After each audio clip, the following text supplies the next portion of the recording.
Hi అండి. ఈరోజు మా సండే స్పెషల్ పీతల కర్రీ.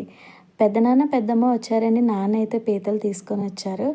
నేనైతే పీతల కూర చకచకా వండి పెట్టేశాను. అదేంటోనండి కర్రీ వండేసరికి సండే సగం అయిపోయినట్టు అనిపించింది. నేనైతే ఎప్పుడు ఏం వంట చేసినా ఫస్ట్ మా పెద్ద పాపకైతే తినిపిస్తాను.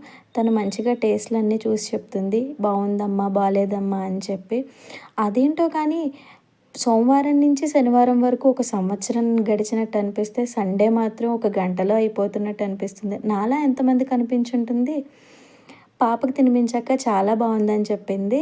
అండ్ ఈ సండే అయితే మాత్రం మా పెద్దనాన్న, పెద్దమ్మ, అమ్మ, నాన్న వీళ్ళందరితో చాలా సందడిగా లంచ్ అయితే చేసేసాం. ఈ సండే అయితే భలే సరదాగా గడిచిపోయింది. Thanks for watching. Please subscribe.